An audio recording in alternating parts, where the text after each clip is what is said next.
보시겠습니다. 합독하시겠습니다. 여섯째 해 여섯째 달 초닷새에 나는 집에 앉았고 유다의 장로들은 내 앞에 앉아 있는데 주 여호와의 권능이 거기에서 내게 내리기로 내가 보니 불같은 형상이 있더라. 그 허리 아래의 모양은 불같고 허리 위에는 광채가 나서 단쇠 같은데 그가 송 같은 것을 펴서 내 머리털 한 모숨을 잡으며 주의 영이 나를 들어 천지 사이로 올리시고 하나님의 환상 가운데 나를 이끌어 예루살렘으로 가서 안뜰로 들어가는 북향한 문에 이르시니 거기에는 질투의 우상 곧 질투를 일어나게 하는 우상의 자리가 있는 곳이라. 이스라엘 하나님의 영광이 거기에 있는데 내가 들에서 본 모습과 같더라. 그가 내게 이르시되 인자야 이제 너는 눈을 들어 북쪽을 바라보라 하시기로 내가 눈을 들어 북쪽을 바라보니 제단문 어귀 북쪽에 그 질투의 우상이 있더라. 그가 또 내게 이르시되 인자야 이스라엘 족속이 행하는 일을 보느냐. 그들이 여기에서 크게 가증한 일을 행하여 나로 내 성소를 멀리 떠나게 하느니라. 너는 다시 다른 큰 가증한 일을 보리라 하시더라. 그가 나를 이끌고 뜰문에 이르시기로 내가 본즉 담에 구멍이 있더라. 그가 내게 이르시되 인자야 너는 이 담을 헐라 하시기로 내가 그 담을 허니 한 문이 있더라.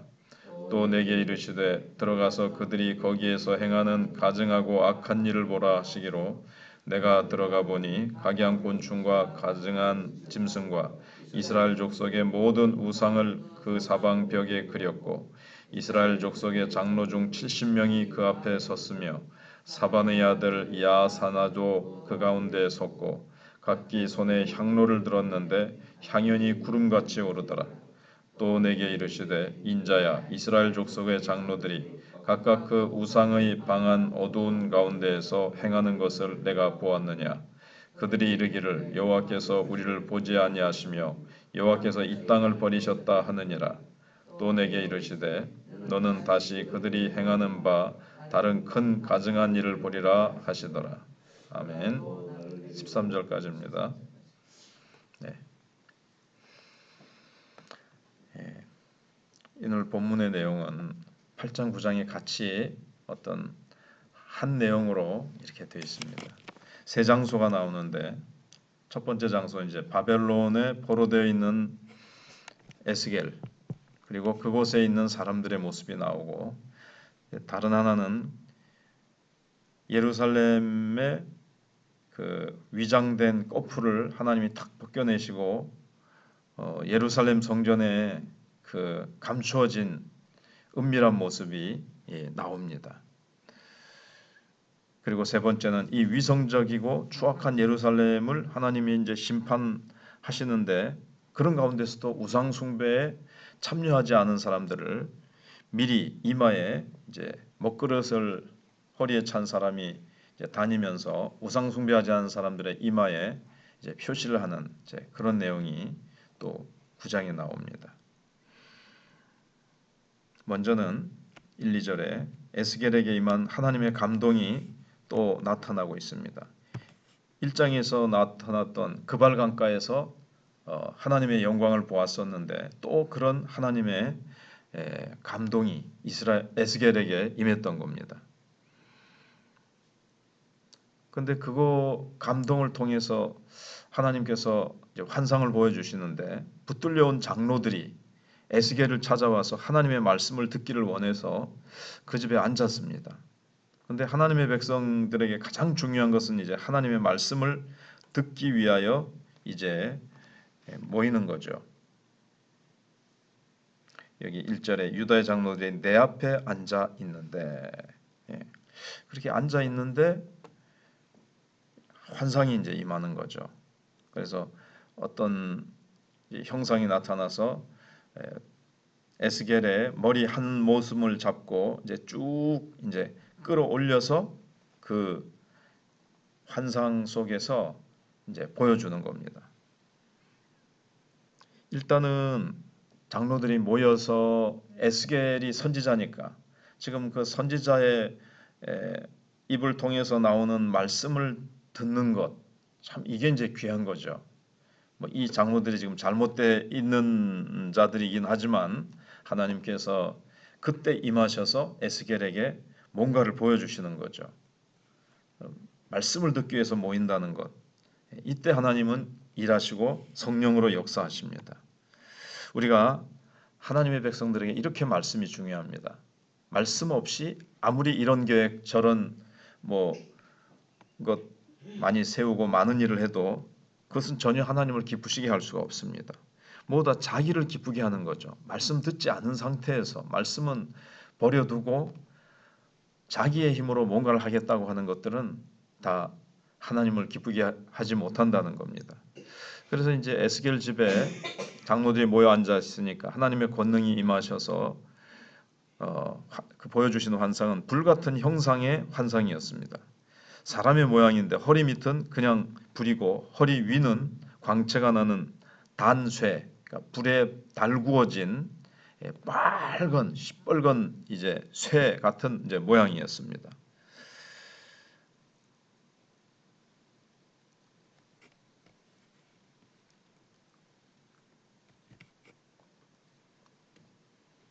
그럼 이제 쇠를 달구면 쇠에 붙어 있던 이제 그 모루에다가 이제 쇠를 달궈 가지고 이제 내리치지 않습니까? 예. 근데 쇠에 붙어 있던 그러면 모든 녹이나 찌꺼기는 다 제거되어지고 나중에 다른 어떤 것과 부딪혀도 부러지지 않는 강한 칼이나 무기가 될 수 있는 겁니다.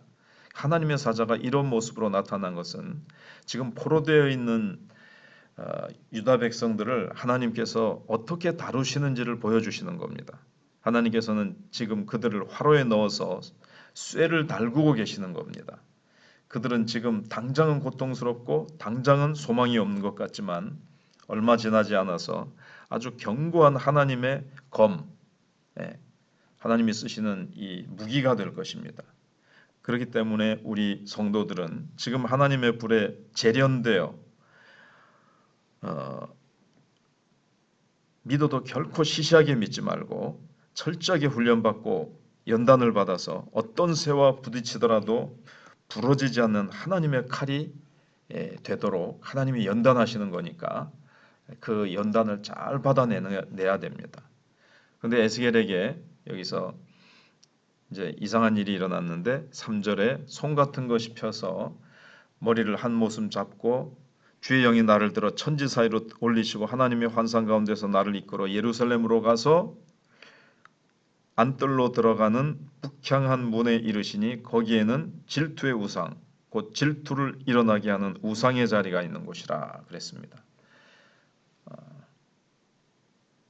에스겔은 바벨론 그발강가로 끌려와 있는 거죠. 그런데 모습을 보여주시기는 예루살렘에서 지금 어떤 일이 벌어지고 있는가, 예루살렘 성전 안에서 그걸 이제 보여주는 겁니다.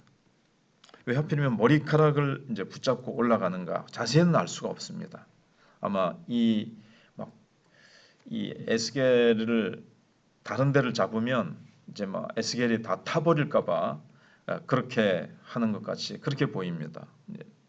또 즉시로 죽어버릴 수도 있습니다. 그래서 하나님의 사자는 에스겔이 손을 대지 못하도록 머리털을 딱 잡고 위로 당겨 올라간 겁니다. 사람이 물에 빠졌을 때 뭐 짝대기나 어떤 줄 같은 걸 던지는 것이 가장 좋은 방법이지만 할 수 없이 그런 것이 없어서 헤엄쳐서 가서 그 사람을 건져낼 때는 머리카락을 잡아야 됩니다.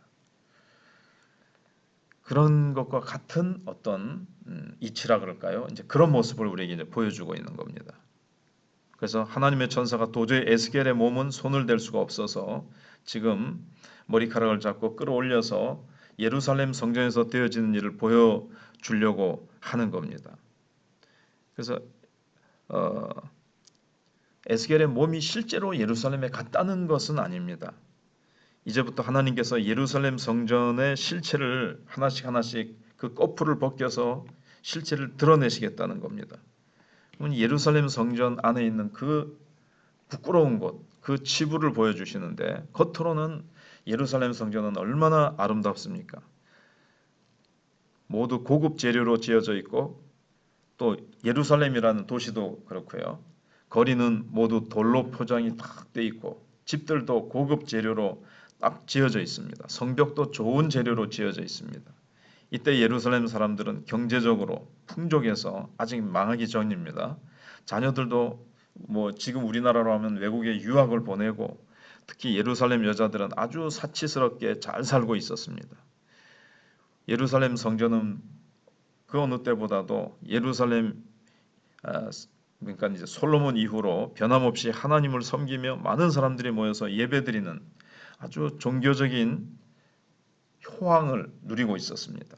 그러나 어디까지나 예루살렘에 이것은 겉모습일 뿐이지 속 내막은 철저하게 더럽혀져 있었고 오염되어 있었고 하나님의 이름은 완전히 껍데기만 남은 이방의 신전과 다를 바가 없었다는 것을 보여주십니다.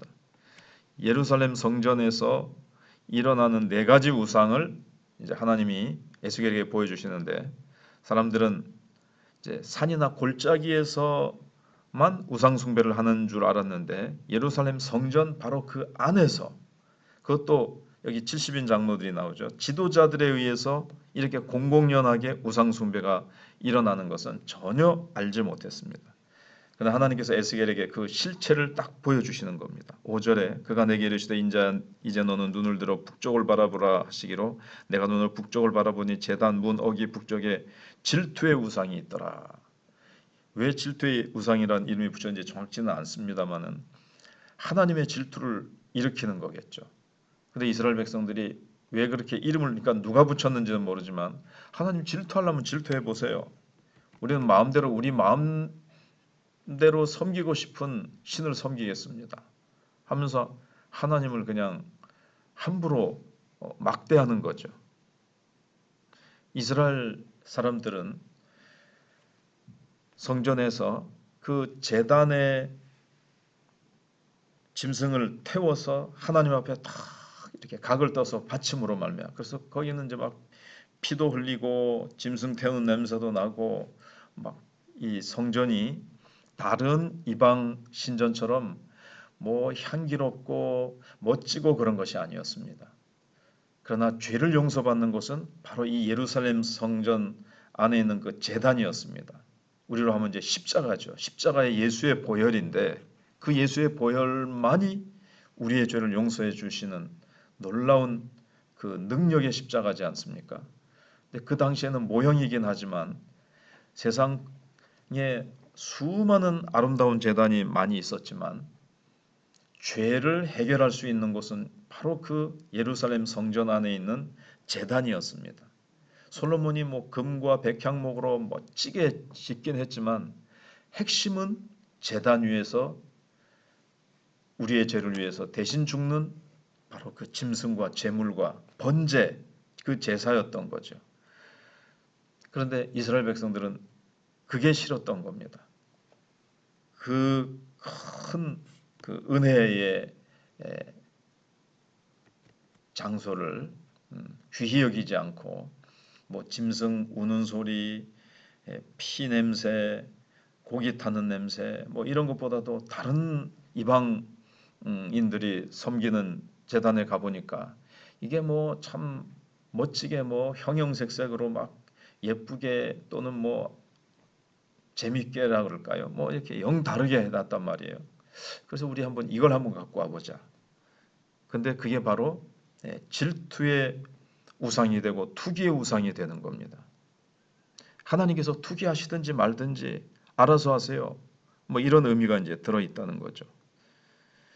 이제부터는 하나님의 말씀에 따라 우리가 하지 말라는 것 안 하고 그렇게 살지 않고 우리 하고 싶은 대로 하겠습니다. 우리 섬기고 싶은 우상 뭐 10개든 100개든 뭐 우리가 섬기고 그냥 욕망을 향해서 세상으로 죄악으로 쾌락으로 우리가 달려가겠습니다. 이런 뜻이 이제 들어가 있는 겁니다. 좌우한 성전 북면에 있는 이 두 개의 우상은 하나님의 마음을 너무나도 아프고 불편하게 하는 우상이었고 성전의 은혜를 완전히 차단시키는 것이었습니다. 은혜가 부어지지 못하도록 그것을 탁 막는 우상이 성전 안에 탁 자리를 하고 있는 겁니다. 백성들은 더 이상 하나님을 생각하지 않고 마음껏 세상을 향해서 이제 달려갈 수 있는 겁니다. 우상은 아무 말도 안 하거든요. 더 이상 죄에 대해서 지적하지 않습니다.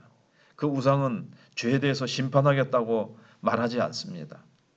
그러니까는 죄를 자꾸 지적하고 신경 쓰게 하는 하나님은 싫고, 죄에 대해서 지적하지 않는 이런 우상을 우리는 마음껏 섬기겠습니다. 이렇게 되는 겁니다. 하나님의 백성에게 가장 중요한 것이 눈물의 기도고 죄 씻음 받는 것인데, 죄 씻음 받으려면 자기의 죄를 다 하나님 앞에 나와서 내려놓아야 되는데, 다 내놓아야 되는데, 이것이 너무나도 싫은 겁니다. 죄를 지적당하는 것이 싫고, 오히려 자신의 존재를 인정받고 삶을 격려받기를 원하는 겁니다. 그래서 교회 와서도 죄에 대해서 지적하는 설교는 싫고, 축복받는다, 축복받는다. 어떻게든지 축복의 설교를 해야 사람들이 좋아합니다. 회개를 싫어합니다. 그래서 이제 한국교회 강단은 투기의 우상으로 많이 변질된 곳이 있다라고 그렇게 진단을 해볼 수도 있습니다. 예수님의 십자가의 보혈 앞에 우리의 죄를 회개하고 죄 씻음 받고 눈물로 회개하며 눈물로 부르짖는 그것이 한국교회는 얼마나 있는가. 그런 것들이 많이 사라졌기 때문에 한국교회는 하나님의 은혜를 맡고 있고 하나님의 은혜가 교회마다 쏟아지는 부어지는 그 역사를 가로막고 있는 것은 아닌지 바로 이 질투의 우상을 보면서 성전 안에 여호와 외에 다른 우상을 갖다 놓는 것처럼 교회 안에 하나님만 사랑하고 하나님만 섬기는 이 하나님의 말씀, 하나님의 뜻 이것만이 아니라 하나님을 기쁘시게 해드리는 것뿐만 아니라 자신들이 좋아하는 것들, 성경에다가 뭔가를 섞는데 세상적인 성공, 세상적인 눈에 보이는 축복, 이런 것들을 말씀에다가 이제 막 섞고, 그래서 강단에 흘러나오는 말씀이 회개와 죄 씻음과 그리고 우리가 용서받고 눈물로 회개하고 눈물로 기도할 때에 우리가 정말 하나님의 복이 임하는 것이고 복을 받는 것인데 그런 것들이 한국교회에서 다시 회복되도록 우리가 기도해야 될 것입니다.